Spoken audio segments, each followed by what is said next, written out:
Alors, nous sommes le dimanche 31 janvier 2016 aujourd'hui et je tiens à rendre grâce et gloire à Dieu parce que j'ai été touchée hier par le témoignage d'un artiste à la télé qui, bien sûr, ne cherchait pas à rendre grâce et gloire à Dieu et ne se serait pas exprimé dans un langage que nous, chrétiens, aurions eu le choix d'utiliser de manière plus appropriée pour témoigner de la gloire de Dieu.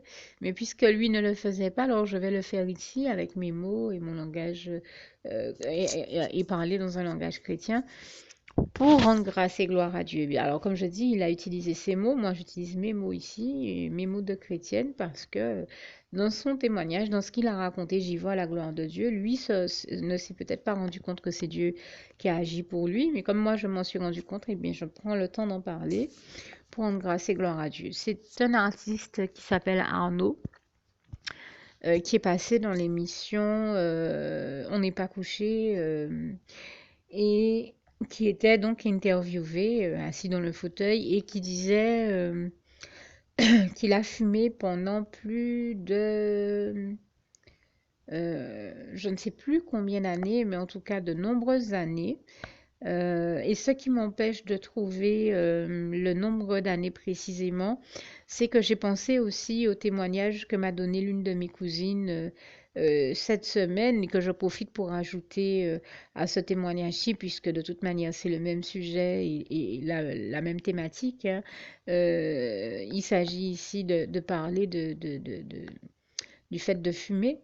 Et en fait, ben, ma cousine me disait que elle a fumé pendant plus de 20 ans et quelle ne fut pas sa surprise il n'y a pas longtemps de voir qu'après qu'on lui ait fait des examens, des radios pulmonaires et autres, on lui dit qu'on n'a rien trouvé dans ses radios, qu'elle n'a aucune trace du fait d'avoir fumé pendant 20 ans. Et là, je dis vraiment gloire à Dieu. Toute la gloire en revient à Dieu, à Jésus, à son Saint-Esprit, puisque bien sûr, cette cousine est chrétienne. Et je demeure persuadée que c'est Dieu qui a produit ce miracle de faire en sorte que elle ne garde aucune trace, hein, de la gravité de ce que c'est que de fumer. Quand on lit la composition sur un paquet de cigarettes, de ce que contiennent les cigarettes, telles que du goudron, des dérivés de goudron et autres, et quand on sait déjà que de toute manière, il est écrit sur bon nombre, si ce n'est tous les paquets de cigarettes. Je ne suis pas fumeuse, donc je ne peux pas assurer que c'est bon, tous les paquets, mais je sais en tout cas que ça a été écrit sur bon nombre d'entre eux, que fumer tue. Et quand on voit en plus la composition des cigarettes, on se dit mais comment est-ce que l'ennemi peut aveugler les gens au point qu'ils continuent à fumer? C'est quand même quelque chose de terrible. Et comment est-ce qu'il, puisque c'est lui qui est dans les flammes de l'enfer et donc dans la fumée, qui entraîne les autres à fumer comme ça, comment est-ce que il arrive à aveugler les gens au point que et à les plonger dans une telle dépendance, un tel comment dire ça, les plonger dans quelque chose de terrible au point qu'ils ne soient pas gênés par le fait de prendre quelque chose qui va ramener même du goudron dans leur organisme. C'est terrible.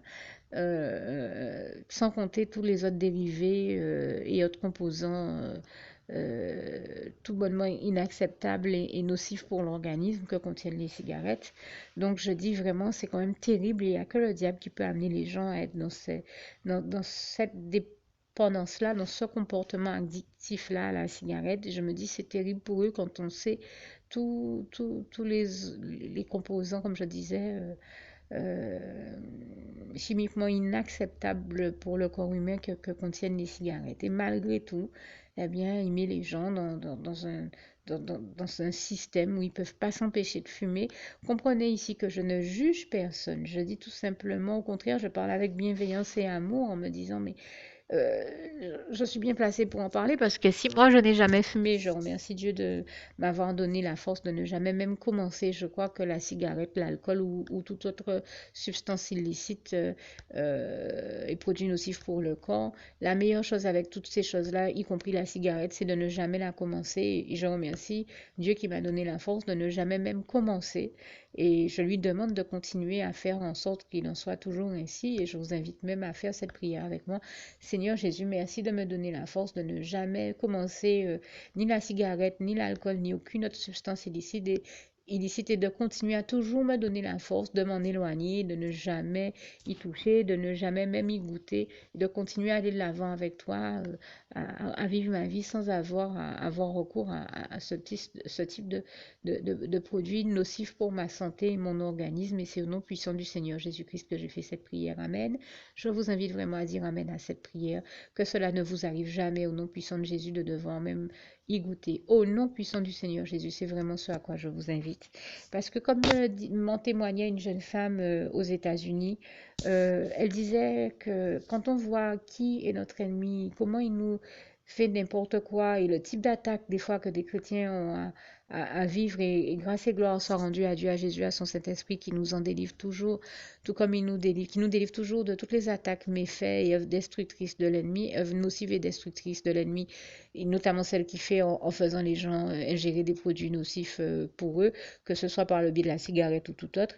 Gloire à Jésus qui nous délivre toujours de tout cela et de vraiment toutes ces œuvres destructrices et qui nous délivre aussi de toutes nos détresses, hein, comme il est écrit dans le psaume 34, versets 5 à 20, genre grâce et gloire à Dieu. Eh bien entendu, on comprend qu'il est tout bonnement hors de question d'avoir recours à tous ces produits-là, de même les essayer, et bien entendu, la cigarette y compris. J'ai pris le cas de ma cousine et je voulais vraiment témoigner de la gloire de Dieu qui a fait en sorte, on ne sait comment, qu'après qu'elle ait fumé pendant 20 ans, elle n'en garde aucune trace. Mais que tous ceux qui écoutent ce témoignage ici comprennent que je rends grâce et gloire à Dieu pour le miracle qu'il a fait, parce que c'est un véritable miracle de Dieu. Et toute la gloire revient à Dieu, à Jésus, à son Saint-Esprit qui accomplit des merveilles, des miracles et des prodiges, comme il est écrit en Job 5, versets 8 à 9.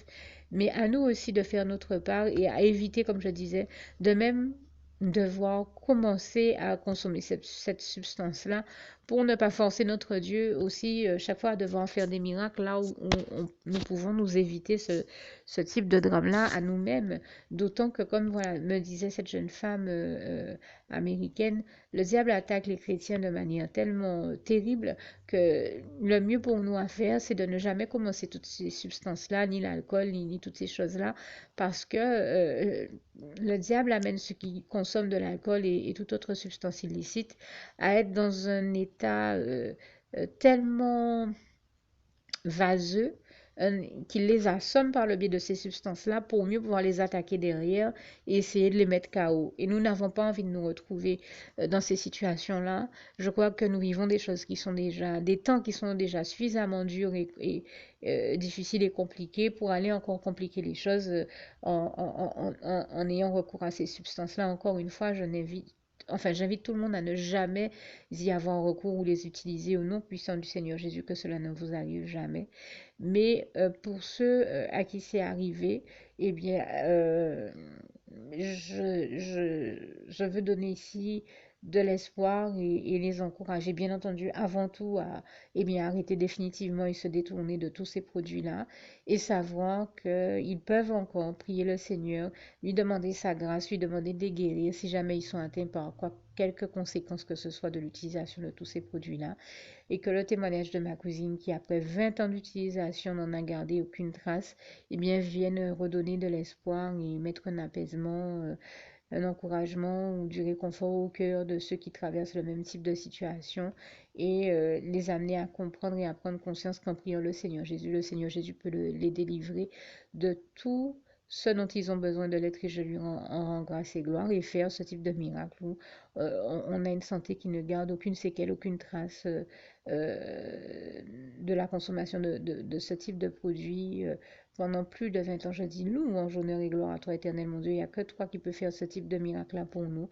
Voilà pourquoi j'invite tous ceux qui en ont besoin à ne pas hésiter à demander au Seigneur Jésus d'en faire de même, de les délivrer. Et bien entendu, si c'est encore possible dans leur cas, il le fera. Si ça ne l'est pas, il faudra aussi là faire preuve de compréhension envers Dieu et ne pas perdre de vue que ce qui peut être possible dans un cas ou dans une vie ne l'est pas nécessairement dans d'autres puisque chacun a son métabolisme. Mais j'ai trouvé ça tellement extraordinaire que ma cousine vienne me témoigner que elle-même, elle ne revenait pas, elle n'en revenait pas de voir que après 20 ans de consommation, les médecins n'ont rien trouvé comme trace de tout cela dans son organisme. Je dis gloire à Dieu, c'est un véritable miracle de Dieu. Et ces radios sont nettes, il n'y a rien du tout, on n'y trouve rien. Je dis louange, honneur et gloire à toi, éternel mon Dieu Jésus, d'amour, Saint-Esprit, pour de tels miracles. Je t'en rends grâce et gloire. Et surtout,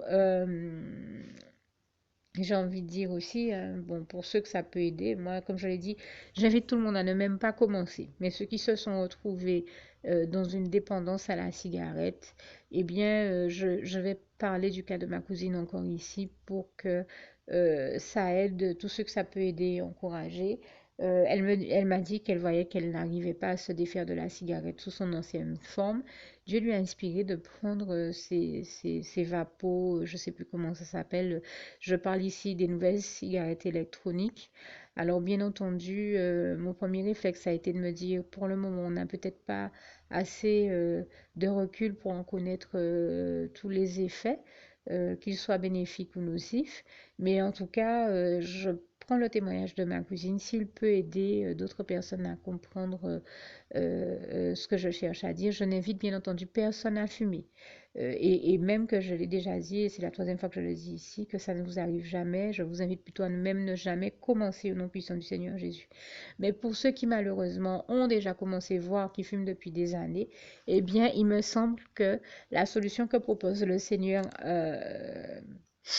qui est une solution de transition qui peut permettre et aider certaines personnes à arrêter définitivement de fumer ou au moins à arrêter de s'ingérer des substances nocives pour leur organisme, telles que le goudron contenu dans les cigarettes, comme je le disais tout à l'heure, eh bien, ça peut être d'avoir recours à ces fameuses cigarettes électroniques. C'est déjà moins pire.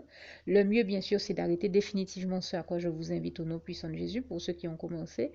Mais si vous n'arrivez pas à arrêter, eh bien, si ça peut vous aider d'essayer les cigarettes électroniques, moi, ma cousine m'a dit, depuis que Dieu m'a inspiré de faire ça, eh bien, j'ai arrêté de fumer. C'est-à-dire que quand j'ai une envie, je prends une cigarette électronique, mais comme ce n'est que de l'eau, c'est moins problématique et surtout, mon organisme, ça ne souille pas mon organisme et ça ne le dégrade pas comme l'auraient fait les cigarettes classiques. Et depuis, je vais beaucoup mieux. J'ai arrêté. Petit à petit, je n'ai plus ressenti le besoin de fumer ces cigarettes sous la forme classique telle qu'on les connaît habituellement. Et je rends grâce et gloire à Dieu pour cela, parce que voilà, depuis, Dieu l'a sauvé de la cigarette par ce biais-là, et je me disais, je tiens à faire ce témoignage pour tous ceux que ça peut aider.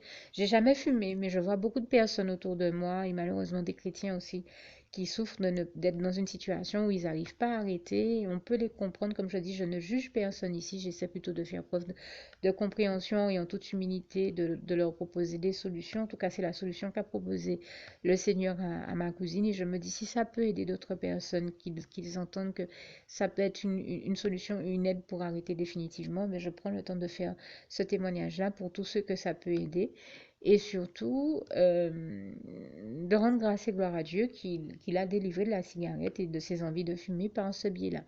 Alors, ça a marché dans son cas et ça s'est déroulé de cette manière-là dans son cas. Mais je connais d'autres cas. J'ai d'autres témoignages de chrétiens qui me disent, eux, avoir vu le Seigneur Jésus les en délivrer d'un coup. Et ils sont plus revenus à la cigarette. Et j'ai le témoignage de quelqu'un d'autre que le Seigneur Jésus l'a délivré pendant des années. Jésus l'avait tellement délivré de la cigarette qu'il a, il allait prêcher aux autres d'arrêter de fumer. Il allait prêcher contre la cigarette aux autres. Il m'a dit des gens, je me rappelle, hein, il me disait, tu sais, ce soir, je suis allé prêcher quelque part au nom du Seigneur Jésus et j'ai encouragé des fumeurs à arrêter de fumer. Et je suis tellement heureux de voir comment Jésus, qui m'a guéri de ça, me donne la force d'aller prêcher à des personnes qui, comme je le faisais avant, elles sont encore en train de continuer à fumer. Mais Jésus m'en a délivré et je leur témoigne que oui, c'est possible d'être délivré par le Seigneur Jésus, totalement de la cigarette. Oui, c'est possible d'arrêter et de ne pas se retrouver à en manquer, puisque regarde mon cas, il m'en a délivré d'un coup et je n'ai plus jamais ressenti le besoin de fumer et je rends grâce et gloire à Dieu pour les miracles extraordinaires que j'ai vus, je l'ai vu accomplir dans la vie de toutes ces personnes dont je viens de parler. Il m'est aussi arrivé de rencontrer par contre quelqu'un d'autre qui avait déjà arrêté avec le Seigneur. Et puis l'ennemi est revenu dans sa vie, provoquer une situation tellement stressante et éprouvante, l'attaquer, qui s'est retrouvé poussé en plus par d'autres personnes autour de lui à retoucher à la cigarette. Et il me dit, mais depuis, je viens d'en faire parce que le diable me culpabilise, ça me fait me dire que le Seigneur Jésus m'avait déjà délivré et j'ai recommencé la cigarette, alors qu'en réalité, c'est lui qui m'a fait recommencer en provoquant une épreuve terrible dans ma vie. Ça m'a stressée, je m'y suis remise.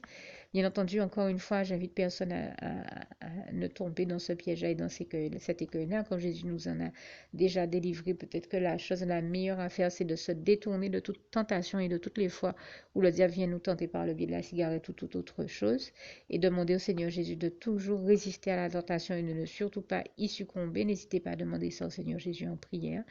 Et bien entendu, eh bien, euh, je voudrais encourager là aussi, ici, tous ceux qui vivent ces situations-là, à comprendre qu'il est hors de question qu'ils se laissent culpabiliser par le diable, puisque si le diable est celui qui les a plongés dans une épreuve, qui a eu pour conséquence de les ramener à recommencer à fumer, eh bien, il en est le seul coupable et responsable.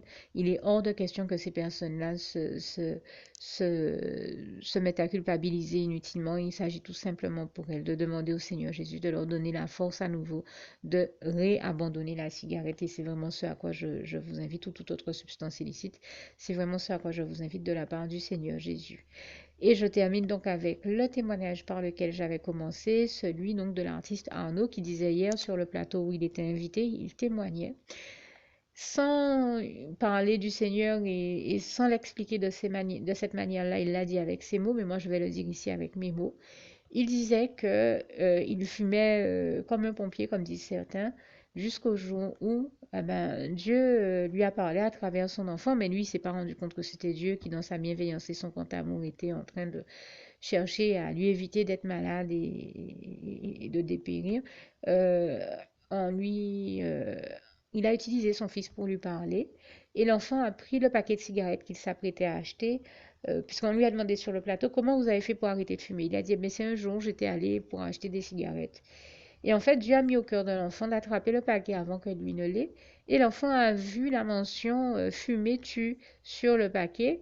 Et il a regardé son père, il lui a dit, mais papa, quand même, tu vas tout de même pas acheter quelque chose que tu sais qui tue quand même, papa. C'est comme si tu achetais quelque chose que tu sais qui tue sciemment. Tu vois que c'est écrit que ça peut tuer. Tu peux pas acheter ça, papa. Tu vas quand même pas acheter ça. Et là, il était tellement gêné qu'il a répondu à son fils, tu as raison, non, je ne vais pas acheter ça.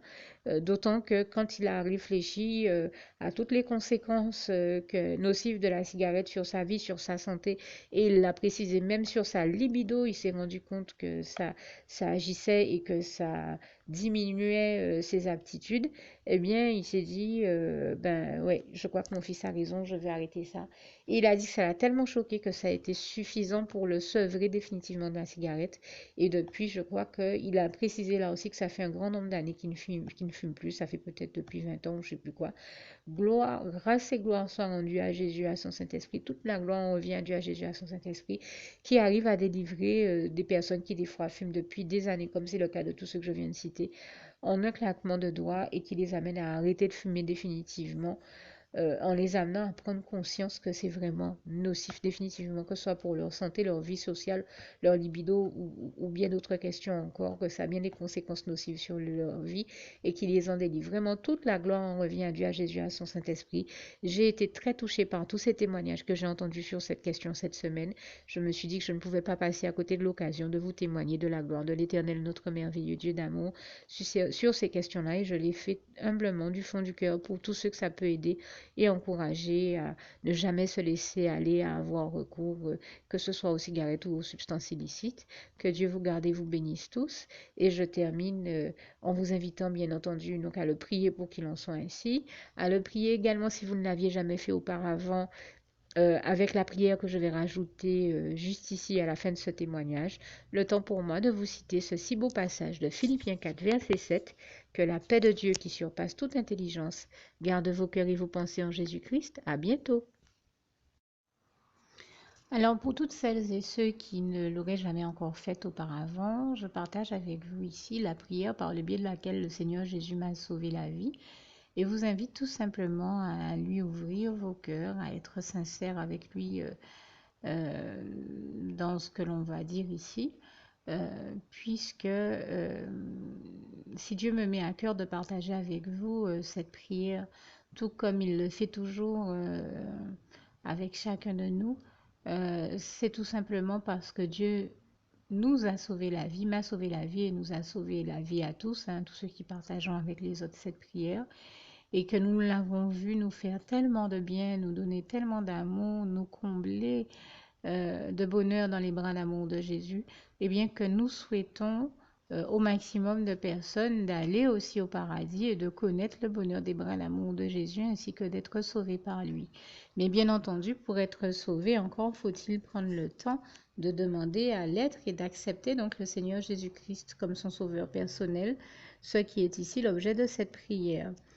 Alors, n'oubliez pas à cet effet qu'il est notamment écrit en Acte 4, verset 12, que Dieu, dans sa grande sagesse, dans sa sagesse infinie, a choisi le Seigneur Jésus-Christ, qu'il l'a mandaté, qu'il a délégué pour être le seul sauveur de toute l'humanité et qu'il n'y a aucun autre nom que celui du Seigneur Jésus-Christ qui nous ait été donné, qui ait été donné à toute l'humanité pour être sauvé. Voilà pourquoi nous avons la certitude qu'en acceptant le Seigneur Jésus comme notre sauveur personnel, nous faisons définitivement le bon choix, d'autant qu'il est également écrit en Jean 14, verset 6, Jésus-Christ est le chemin, la vérité et la vie. Nul ne va au Père Dieu sans passer par le Fils Jésus-Christ.